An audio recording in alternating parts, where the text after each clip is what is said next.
अस्सलाम स्टूडेंट्स, उम्मीद है आप सब ठीक ठाक होंगे, खैरियत से होंगे। मेरा नाम है नरेश गोयल और आप देख रहे हैं बायोलॉजी विद नरेश गोयल। आज का जो हमारा क्लास फर्स्ट ईयर का टॉपिक है, उस टॉपिक का नाम है एंडोप्लाज्मिक रेटिकुलम। ठीक है, आइए आज हम शुरुआत करते हैं एंडोप्लाज्मिक रेटिकुलम की। इसको पढ़ने से पहले सबसे पहले हम इस नाम को समझेंगे। देखिए यहाँ पे तीन नाम आ रहे हैं, एंडोप्लाज्मिक और रेटिकुलम। तो सबसे पहले हम इन तीनों का मतलब समझते हैं कि इन तीनों का मतलब क्या होता है। सबसे पहला हमारे पास जो वर्ड है वो है एंडो। एंडो का मतलब होता है इनसाइड। ठीक है। दूसरा हमारे पास जो वर्ड है वो है प्लाज्मिक या प्लाज्मा। आपके बुक में प्लाज्मा लिखा हुआ है। प्लाज्मा का जो मतलब होता है फॉर्म्ड स्ट्रक्चर। ठीक है, बनी हुई चीज। और तीसरी जो हमारे पास चीज आती है वो है रेटिक्यूलम। रेटिक्यूलम का मतलब होता है नेटवर्क ऑफ ट्यूब्स। ठीक है। अच्छा, तो इसके नाम को देख के हमें ये समझ में आ रहा है कि ये एक नेटवर्क है पूरा ट्यूब्स का, जिसके अंदर अलग अलग हमारे पास क्या लगी हुई होती है, ट्यूब्स लगी हुई होती है। ठीक है। तो इसके बाद हम इसका स्ट्रक्चर जब समझेंगे तो आपको समझ में आ जाएगा। सबसे पहले इसकी डेफिनेशन बना लेते हैं। हम कहते हैं endoplasmic reticulum it is a network of tubes. ठीक है। और याद रखना, इसकी जो ट्यूब्स होती हैं, इसकी ट्यूब्स हमारे पास लिपोप्रोटीन की बनी हुई होती है। ठीक है। So it is a network of tubes that extend, जो कि निकलता है जहां से, फ्रॉम न्यूक्लियर मेम्ब्रेन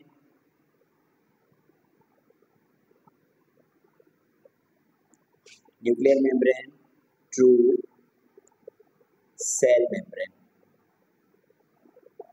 ठीक है। ये एक ऐसा नेटवर्क है ट्यूब का जो कि न्यूक्लियर मेम्ब्रेन से लेकर सेल मेम्ब्रेन तक पूरी फैली हुई होती है। यहाँ पर आ जाए, ये हमारे पास न्यूक्लियस है। ठीक है। और आपको पता है जो न्यूक्लियस के इर्द गिर्द में जो मेम्ब्रेन होती है उसको हम कहते हैं न्यूक्लियर मेम्ब्रेन। तो न्यूक्लियर मेम्ब्रेन से ये जितनी भी ट्यूब्स निकल रही है, ये जो मैंने ब्लैक में बनाया सेल मेम्ब्रेन तक, ये पूरा का पूरा जो स्ट्रक्चर है, ये पूरा का पूरा जो नेटवर्क ऑफ ट्यूब्स है, यही हमारे पास कहलाता है एंडोप्लाज्मिक रेटिकुलम। ठीक है।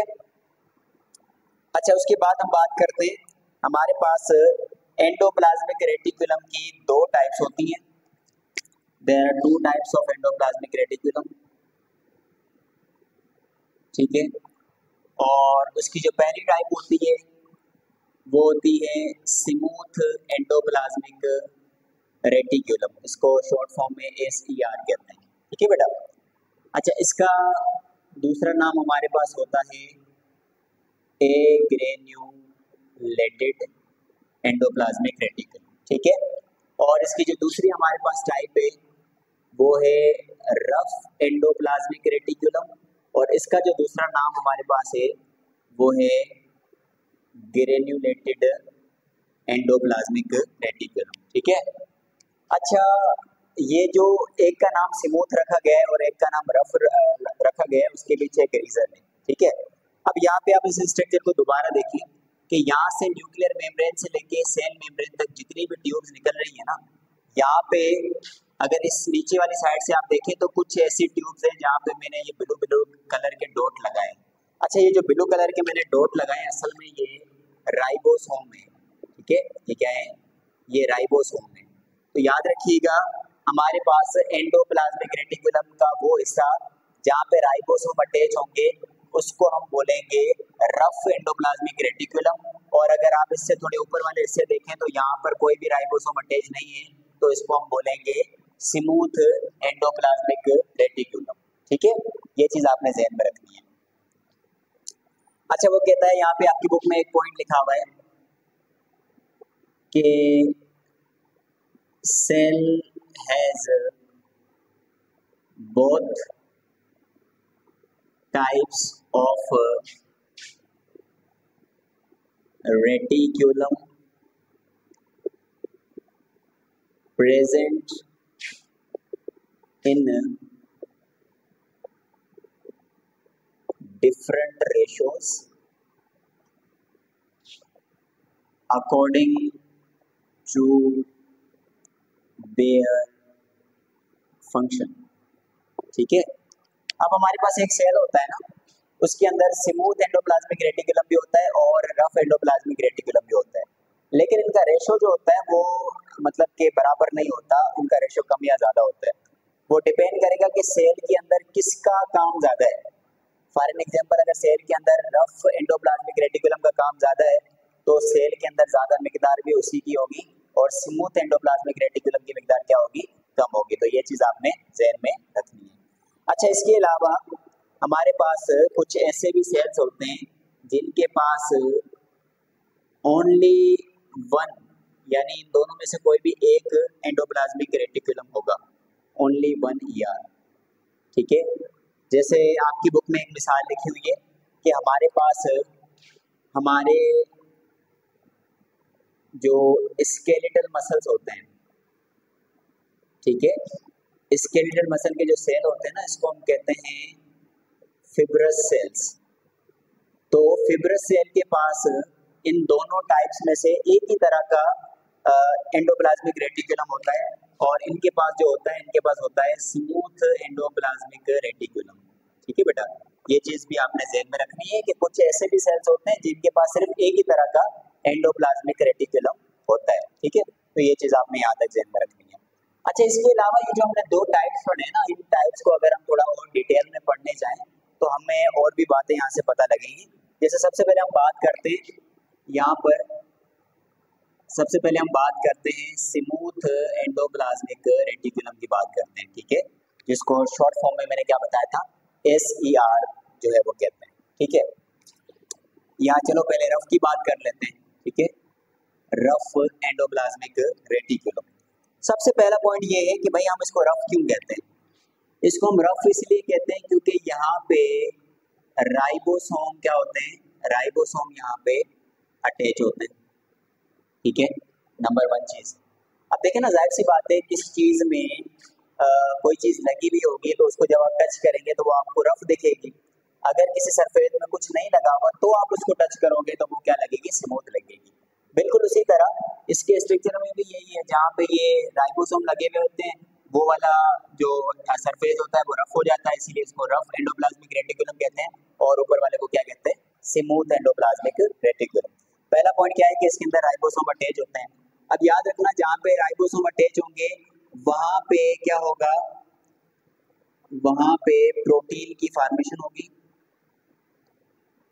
प्रोटीन की फॉर्मेशन होगी इन लार्ज प्रोपोर्शन। ठीक है, ज्यादा मिकदार में क्या होगी, प्रोटीन की यहाँ पर सिंथेसिस होगी या प्रोटीन की फॉर्मेशन होगी। तीसरा पॉइंट ये है कि अगर प्रोटीन बन रहा है तो आपको पता है कि प्रोटीन हमारे पास जिस प्रोसेस से बनता है उस प्रोसेस को हम कहते हैं ट्रांसलेशन। ठीक है, translation is the process in which protein is synthesised, protein को बनाया जाता है। चौथा पॉइंट ये है कि अब ये जो प्रोटीन आपका बन चुका है उसको या तो आप क्या करोगे, या तो आप उसको स्टोर करोगे सेल के अंदर, या तो आप उसको क्या कर दोगे, एक्सपोर्ट कर दोगे आउट ऑफ द सेल। ठीक है, या तो सेल के अंदर आपने स्टोर कर दिया, या तो आपने उसको सेल के बाहर भेज दिया दूसरे पर्पसेस के लिए, दूसरे काम के लिए। तो ये चार पॉइंट्स आपने याद रखने हैं अबाउट रफ एंडोप्लाज्मिक रेटिकुलम। ठीक है, अब यहाँ पे हम बात कर लेते हैं किसकी, दूसरी जो हमारे पास टाइप है जिसको हम कहते हैं स्मूथ एंडोप्लाज्मिक रेटिकुलम। ठीक है, तो इसका सबसे पहला पॉइंट क्या होना चाहिए, इसका सबसे पहला पॉइंट ये होना चाहिए कि इसको स्मूथ हम क्यों कहते हैं। इसको हम स्मूथ इसीलिए कहते हैं कि यहाँ पर there is no ribosome attach. ठीक है, यहाँ पे कोई भी राइबोसोम अटैच नहीं होता। इसके अलावा ये हमारे पास स्मूथ एंडोप्लाज्मिक रेटिकुलम हमारे पास जो होता है वो स्टीरॉयड प्रोड्यूसिंग सेल के अंदर मिलेगा हमें। ठीक है, कहाँ मिलेगा, स्टीरॉयड प्रोड्यूसिंग सेल।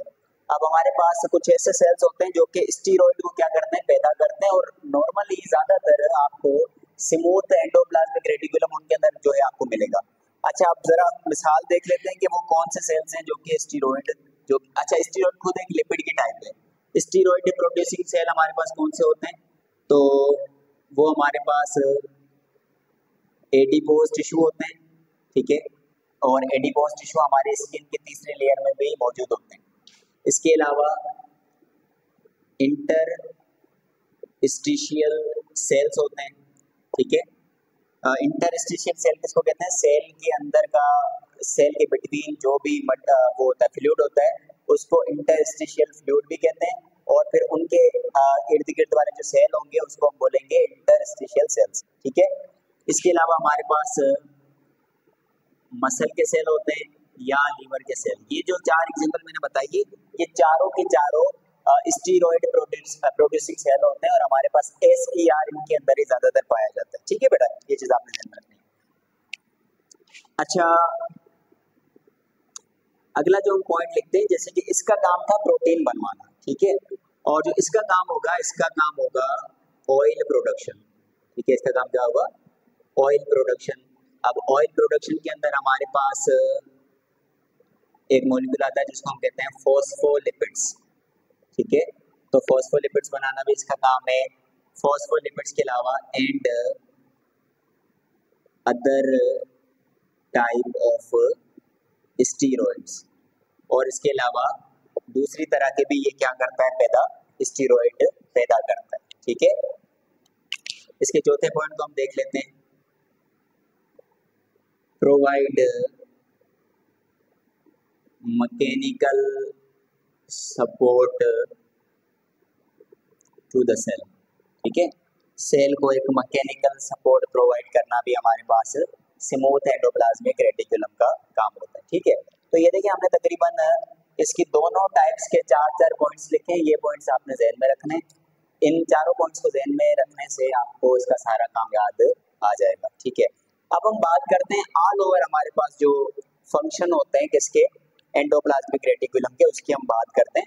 फंक्शन वाला जो है वो टॉपिक हम यहाँ से बनाते हैं, यहाँ पे हम इसके सारे के सारे फंक्शन क्या करेंगे, डिस्कस करेंगे, ठीक है। अब हम इसके फंक्शन की बात करते हैं, तो असल में इसके फंक्शंस के भी कुछ पॉइंट्स मैं आपको लिखवा रहा हूँ। सबसे पहला पॉइंट आपने ये ध्यान में रखना है कि ये हमारे पास रफ एंडोप्लाज्मिक रेटिकुलम के लिए एक सपोर्टिंग प्लेटफॉर्म है, ठीक है, यानी रफ एंडोप्लाज्मिक रेटिकुलम को ऑल ओवर क्या मिलती है, सपोर्ट मिलती है, पूरा ये जो हमारे पास एंडोप्लाज्मिक रेटिकुलम होता है वो, ठीक है। और अगर हम बात करें किसकी, स्मूथ एंडोप्लाज्मिक रेटिकुलम की, तो स्मूथ एंडोप्लाज्मिक रेटिकुलम जो होता है वो क्या कर देता है कि ऑल ओवर जो सेल का सरफेस है उसको इंक्रीज कर देगा, ठीक है। अच्छा, सेल का जब सरफेस इंक्रीज हो जाएगा तो यहाँ पे बहुत सारे केमिकल रिएक्शंस जो है वो क्या हो सकते हैं, परफॉर्म हो सकते हैं, ये चीज आपने याद रखनी है। अगला पॉइंट आपने ये याद रखना है कि ये हमारे पास स्ट्रक्चरल फ्रेमवर्क प्रोवाइड करता है किसको, सेल को, ठीक है। सेल का ऑल ओवर जो स्ट्रक्चर है उसको मेंटेन करके रखने में भी इसका रोल आ जाता है एंडोप्लाज्मिक रेटिकुलम का। एंड ये बहुत सारी चीज़ों को सेल के अंदर एक्सपोर्ट एंड इंपोर्ट करने में भी क्या करता है, हेल्प करता है, ठीक है। Export and import of different substances, ठीक है, ये चीज़ आपने ध्यान में रखनी है। और इसका पांचवा पॉइंट हम यहाँ से देखते हैं, देखिए हमारे पास जो आरएनए होता है ना, आरएनए का काम होता है कि न्यूक्लियस के अंदर जाना, वहां से इंफॉर्मेशन लेके उसके बाद दोबारा से आना। तो यहाँ पे ये आरएनए को पूरा एक पाथवे प्रोवाइड करता है, ठीक है बेटा, पूरा एक रास्ता प्रोवाइड करता है किसको, आरएनए को, ठीक है। अगला जो काम करेगा, अगला काम ये करेगा कि डिटॉक्सिफिकेशन ऑफ हार्मफुल ड्रग्स। हमारे पास जितने भी हार्मफुल ड्रग्स हैं उसके डिटॉक्सिफिकेशन करवाएगा। ठीक है, अगला इसका काम ये है कि हमारे पास ये स्टोरेज एंड रिलीज करवाएगा किसको, कैल्शियम आयन को। ठीक है, जब जब जरूरत होगी। और अगला इसका काम ये है कि ये हमारे पास